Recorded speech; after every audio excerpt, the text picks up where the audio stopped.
La Bible dit dans la deuxième épître à Timothée, chapitre 1 et le verset 16, que le Seigneur répande sa miséricorde sur la maison d'Onésiphore, car il m'a souvent consolé et il n'a pas eu honte de mes chaînes. Et dans ce verset, on voit le bénéfice de la communion fraternelle. Nous avons tous besoin un peu d'être encouragés, consolés. Et Paul était en prison. La plupart des gens ont quitté, étaient tout seuls. Mais il y avait l'Onésiphore qui était fidèle à Paul. Et Paul était vraiment reconnaissant de cette bénédiction. Au contraire, lorsqu'il est venu à Rome, il m'a cherché avec beaucoup d'empressement et il m'a trouvé. Oh, c'est un bon exemple. Hein? Comment accomplir quelque chose? Il faut le faire avec beaucoup d'empressement. Il faut un grand désir. Il ne faut pas s'arrêter parce que c'est difficile, parce que ça n'arrive pas. La première fois qu'on essaye quelque chose, on peut refaire. Il faut toujours essayer.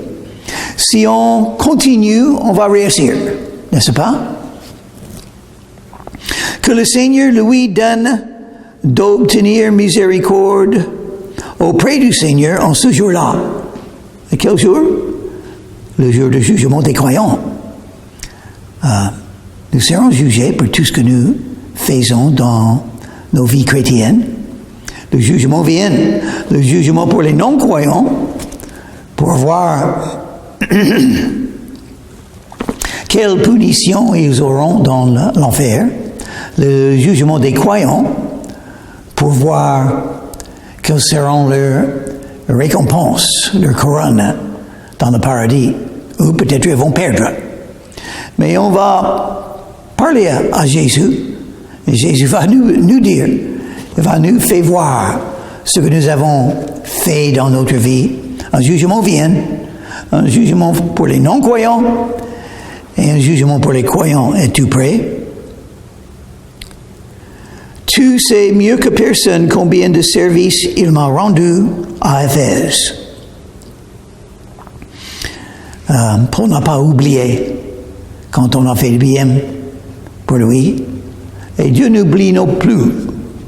Même si on donne un verre d'eau dans le nom de Jésus à quelqu'un, on sera récompensé pour ça. Si on accueille un prophète dans le nom d'un prophète, on gagnera la récompense d'un prophète. Chapitre 2. Toi donc, mon enfant, fortifie-toi dans la grâce qui est en Jésus-Christ. Intéressant que c'est dit comme ça. Qu'est-ce que c'est la grâce? Quand Dieu nous donne ce que nous ne méritons pas. Donc on ne peut pas mériter la grâce. Mais comment être fortifié dans la grâce qui est en Jésus-Christ? Il faut se rappeler de la grâce. Il faut croire dans la grâce. Il faut se confier dans la grâce pour l'avoir, pour gagner. Parce que si on n'est pas en train de se confier dans la grâce de Dieu, qu'est-ce qu'on est en train de faire? On est en train de se confier dans ses propres bonnes œuvres. Il y a l'un ou l'autre. C'est ce que je mérite et ce que je ne mérite pas. Si je pense que je dois mériter des choses, je ne vais pas me confier dans la grâce de Dieu. Mais si je reconnais que je ne mérite rien du tout, donc c'est beaucoup plus facile à me confier dans la grâce de Dieu. Qu'est-ce que Dieu va faire dans ma vie gratuitement, que je ne mérite pas? Il peut tout faire. Il est le Tout-Puissant. Et il m'aime. Il a un dessein pour ma vie, n'est-ce pas? Donc je crois que je peux me confier dans la grâce de Dieu, qui est en Jésus-Christ. C'est en Jésus-Christ parce que Jésus était innocent. Jésus a fait des bonnes œuvres. Jésus a une vie parfaite. Jésus est mort sur la croix pour tous les péchés du monde. Jésus m'a sauvé quand je n'étais rien sauf un pécheur. Ce que je suis maintenant, sauf Jésus est mon sauveur. Jésus, le Seigneur des Seigneurs. Jésus qui est partout. Jésus qui sait tout. Jésus qui reviendra un jour. Et on attend le retour de Jésus, n'est-ce pas?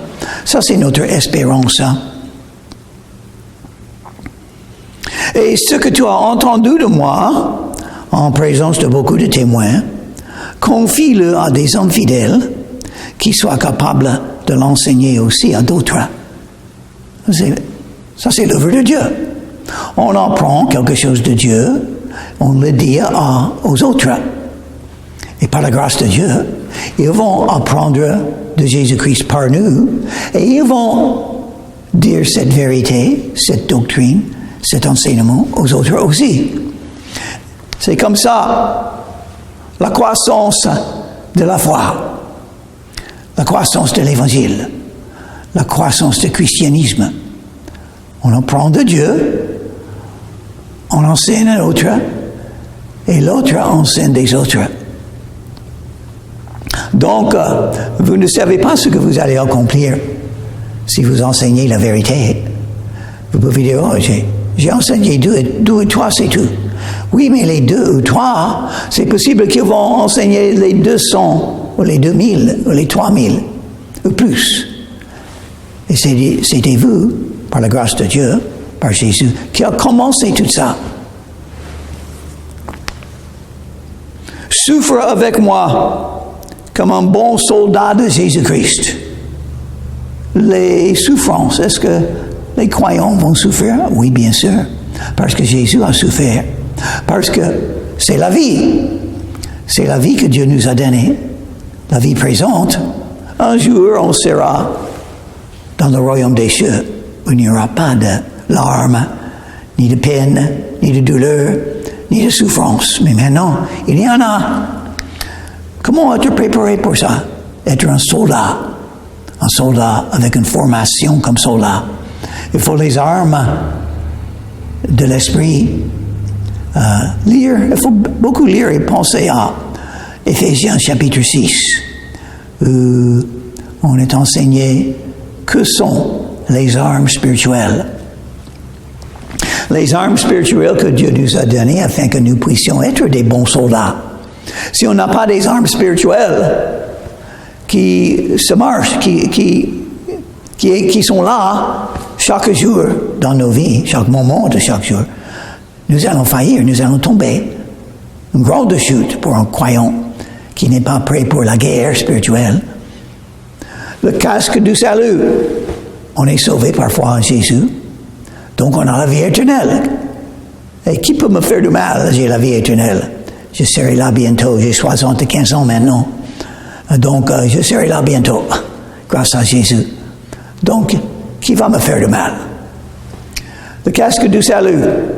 J'ai l'assurance du salut. La justice. J'ai la justice de Christ qui est comptée pour moi.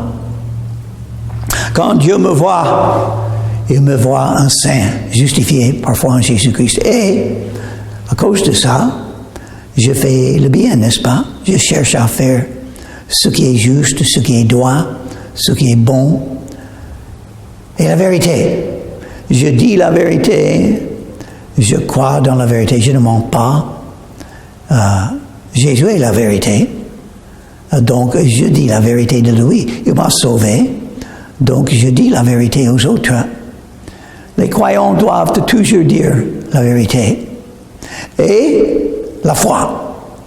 Par la foi, je peux battre le diable, n'est-ce pas, parce qu'il va lancer vers moi les flèches de doute, les attaques spirituelles, mais la foi, pour les bloquer, pour les empêcher.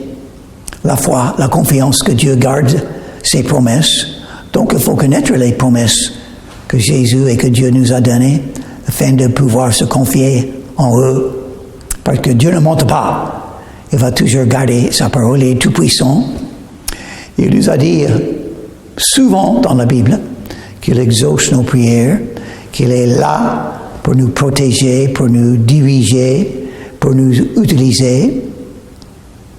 Par exemple, en grande promesse de Jésus, il a dit, l'évangile selon Jean, chapitre 16 et le verset 15, « Vous ne m'avez pas choisi, c'est moi qui vous ai choisi, et je vous ai établi, afin que vous alliez et portez du fruit, et que votre fruit demeurera. Et tout ce que vous demandez le Père dans mon nom, il vous le donnera. » Quelle grande promesse que Dieu a un dessein pour nos vies. Il nous a appelés. Il va nous utiliser. Nous allons accomplir les œuvres pour lui et pour sa gloire, parce qu'il va le faire en nous. Et une grande partie de ça, c'est la prière. Il va exaucer nos prières qui sont demandées, qui sont faites dans le nom de Jésus, parce que Jésus est le Sauveur, Jésus est le médiateur, Jésus est celui qui est là avec le Père et qui nous assure que nos prières seront exaucées parce qu'il nous aime et il nous a donné cette promesse. Donc on prie que la volonté de Dieu soit faite. On prie qu'on sera guidé par le Saint-Esprit avec la puissance du Saint-Esprit. On prie qu'on peut être un gagneur d'âme afin que nous puissions amener les gens à Jésus, aider les gens à prier et invoquer le nom de Jésus et à comprendre leur plus grand besoin d'être sauvés de leurs péchés. Ça, c'est une prière. Et les armes spirituelles, les pieds préparés avec l'Évangile, pour annoncer l'Évangile. Allez dans tout le monde. Donc, les pieds ont quelque chose à faire. Il faut aller. N'ayez pas peur. Les incroyants sont là. Mais vous avez la puissance du Saint-Esprit. Si vous marchez avec Jésus, si vous êtes conduit par le Saint-Esprit parce que vous êtes soumis et parce que vous cherchez ce que le Saint-Esprit veut pour votre vie. Il y a un grand besoin dans le monde, beaucoup d'affaires. La moisson est grande, mais il y a peu d'ouvriers selon Jésus. Et une chose de plus, l'épée de l'Esprit qui est la parole de Dieu. Il faut lire la parole de Dieu. Jésus a dit, l'homme ne vivra pas de pain seulement, mais de toute parole qui sort de la bouche de Dieu. La parole de Dieu.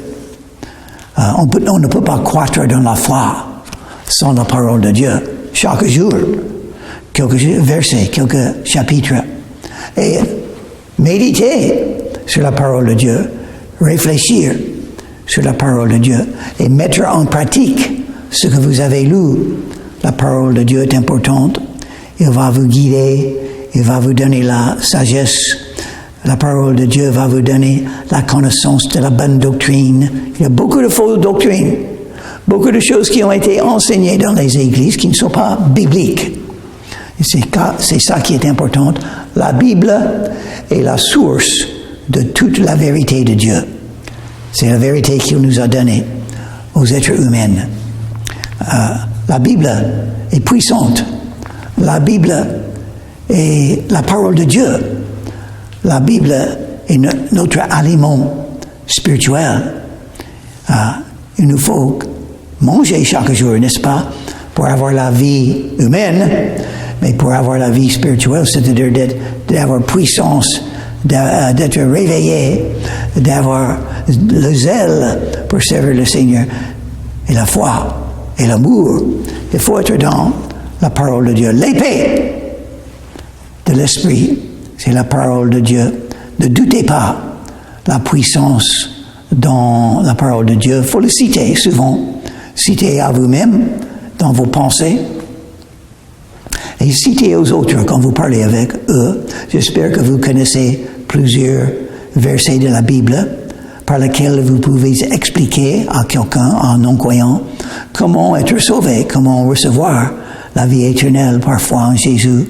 Il y a, par exemple, Romains chapitre 3 et le verset 23. tous sont péchés et sont privés de la gloire de Dieu. Ça explique pourquoi chacun a besoin d'être sauvé. Nous sommes tous des pécheurs. Il nous faut le pardon, n'est-ce pas? On ne peut pas gagner le paradis par des bonnes œuvres. C'est un don gratuit qu'on peut recevoir de Jésus. Romains chapitre 6 et le verset 23. Car le salaire du péché, c'est la mort. Mais le don gratuit de Dieu, c'est la vie éternelle en Jésus-Christ. Et un autre verset en Romains chapitre 10 et le verset 13. Comment obtenir cette vie éternelle de Jésus? C'est très simple. Car quiconque invoquera le nom du Seigneur sera sauvé. Invoquer le nom du Seigneur veut dire prier. Le nom du Seigneur, c'est Jésus. Le Seigneur, Jésus-Christ. Et priez à Jésus pour être sauvé, pour être pardonné. Et Jésus vous sauvera. Avec les 3 versets, vous pouvez expliquer à tout le monde comment arriver au paradis, comment avoir la vie après la vie. Donc, verset 4, Paul a écrit, « Il n'est pas de soldat qui s'embarrasse des affaires de la vie s'il veut plaire à celui qui l'a enrôlé. » N'a pas beaucoup de temps. Rachetez les temps. Le temps passe vite. La vie passe vite. Il n'a que 24 heures par jour. Il faut dormir un peu. Il faut une douche. Il faut manger. Il faut faire des courses. Il faut payer des factures. Il faut faire le ménage. Alors, qu'est-ce qui nous reste? Il faut lire et méditer sur la Bible. Beaucoup. Plus qu'on peut. Il faut prier pour tous les croyants, pour tous les non-croyants, pour le monde, pour les chefs de pays, pour les patrons, pour les policiers, pour les juges, pour les militaires, pour qu'on puisse avoir la paix. Il y a beaucoup, pour les malades, pour les pauvres. Il faut beaucoup prier, n'est-ce pas? Alors, il n'y a pas beaucoup de temps. Qu'est-ce que nous allons faire avec notre temps? Il faut faire attention. On peut être très occupé avec la vie présente, même des choses qu'il faut faire. Et sans avoir assez de temps pour l'épée de l'esprit, pour la nourriture spirituelle, pour la prière, pour parler avec les gens de salut, parfois en Jésus, pour la communion fraternelle, parler avec les croyants, pour apprendre d'eux et pour parler du Seigneur, pour peut-être les encourager, pas pour les critiquer, pas pour les juger, mais les encourager, prier pour eux. Un exemple, l'athlète n'est pas couronné si on n'a pas combattu suivant les règles. Le laboureur qui pine doit être le premier à recueillir les fruits. Comprends ce que je dis, car le Seigneur te donnera de l'intelligence en toutes choses. Vous êtes bénis si vous avez le temps pour beaucoup étudier la Bible, beaucoup prier pour tout le monde, beaucoup annoncer l'Évangile, enseigner la Bible, parler aux gens du Seigneur. Vous êtes bénis parce que le temps passe vite. Et il y a beaucoup qui sont trop occupés. Vous serez trop occupés si vous ne faites pas attention. Et c'est un bénéfice d'être retraité, n'est-ce pas? C'est un grand bénéfice. Vous aurez plus de temps pour la parole de Dieu et pour la communion avec votre Seigneur, votre Sauveur Jésus-Christ. Le vrai christianisme, c'est pas une religion, c'est une relation avec Jésus. Souviens-toi de Jésus-Christ. issu de la postérité de David, ressuscité des morts, selon mon évangile. Souviens-toi de Jésus-Christ, c'est un commandement dans un sens. C'est un conseil. En croyant, il faut se souvenir de Jésus. Oui, parce qu'on peut être très occupé, on peut penser de toutes les responsabilités de la vie présente, toutes les activités de la vie présente, et on peut oublier Jésus, en croyant, on peut oublier Jésus pendant la journée. C'est horrible, mais c'est vrai. Jésus, qui est issu de la postérité de David, c'est-à-dire toutes les promesses de l'Ancien Testament qui parlaient du Messie, s'est accompli en Jésus-Christ. Il ne faut pas oublier ça, c'est l'œuvre de Dieu. Dieu a fait toutes ces promesses à des prophètes. Des années, des centaines d'années sont passées. Dieu a fait des miracles pour que Jésus est venu dans le monde par la Vierge. Et Jésus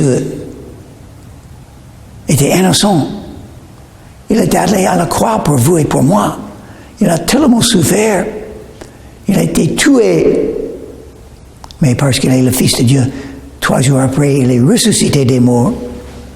Il est remonté au ciel. Il nous a donné beaucoup de promesses de qui il est. Il a tout pouvoir. Il est toujours avec nous. Il va nous guider. Il est le bon berger. Il nous aime. Il a l'amour éternel. Et il a un dessein pour nos vies.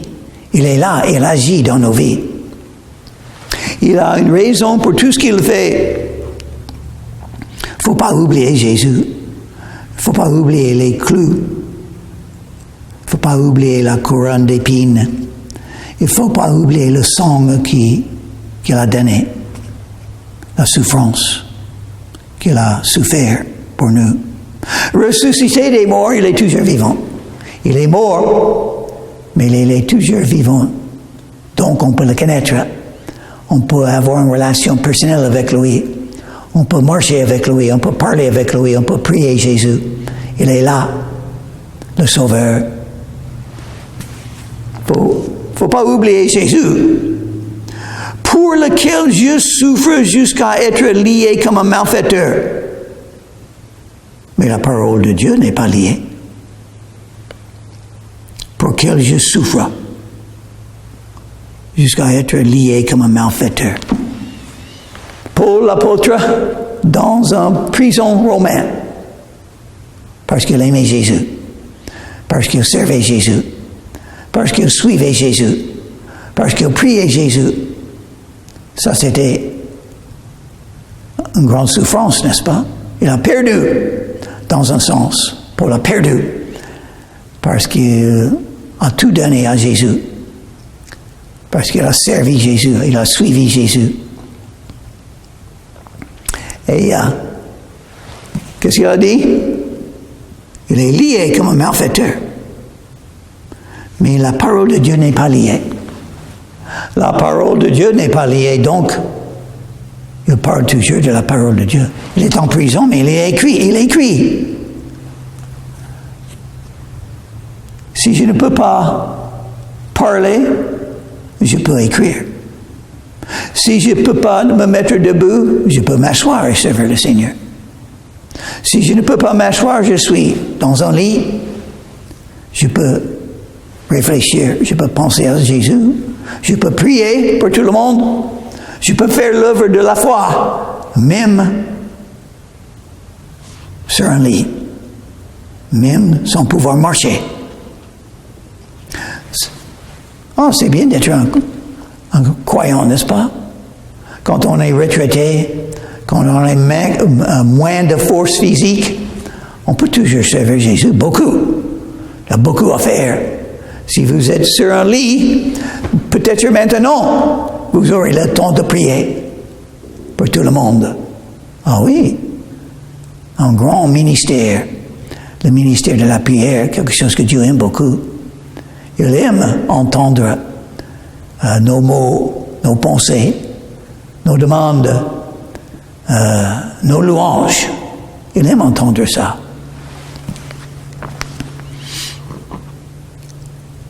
C'est pourquoi je supporte tout à cause des élus, afin qu'eux aussi obtiennent le salut qui est en Jésus-Christ, avec la gloire éternelle.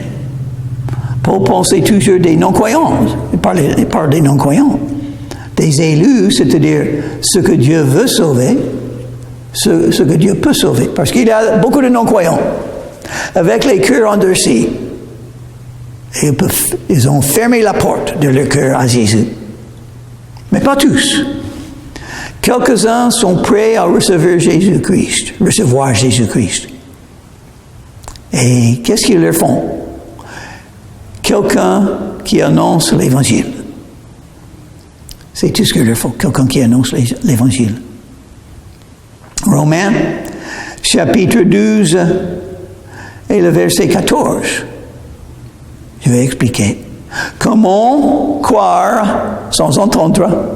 Comment entendre sans quelqu'un qui annonce l'Évangile?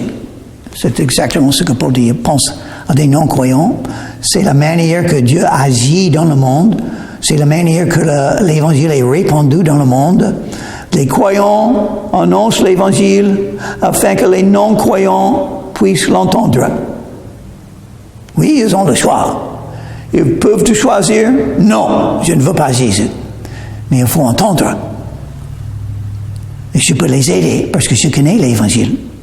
Je connais Jésus-Christ, mon Sauveur. Je peux aider tous les non-croyants. Oui, beaucoup vont dire non. Mais je cherche quelques-uns qui veulent la vérité. Il y en a. Jésus a dit de lui-même, le Fils de l'homme est venu chercher et sauver ceux qui sont perdus. Il y a des gens perdus qui sont prêts à être sauvés, mais il faut entendre l'Évangile afin qu'ils puissent obtenir le salut qui est en Jésus-Christ. Donc, on prêche Jésus. On ne prêche pas l'Église catholique. On ne prêche pas l'Église protestante. On prêche Jésus-Christ, le Sauveur de tous. Tous ceux qui sont des vrais croyants en Jésus-Christ vont obtenir quelque chose. La gloire éternelle. C'est très important. Parce que la vie est courte. Il faut obtenir la vie spirituelle qui est éternelle. Jésus a dit, Jean chapitre 3, il faut naître de nouveau. Vous avez la vie humaine parce que vous avez eu une naissance physique de votre mère. Mais pour obtenir la vie éternelle, il y a une deuxième naissance, une expérience spirituelle. Quand vous vous donnez à Jésus-Christ, quand vous invoquez son nom de tout votre cœur, et quand Jésus se manifeste à vous dans votre cœur, êtes-vous sauvé? Vous pouvez être sauvé aujourd'hui. Vous pouvez invoquer le nom de Jésus-Christ et il vous sauvera. Parce que la Bible dit, Romains chapitre 10 et le verset 13, quiconque invoquera le nom du Seigneur sera sauvé.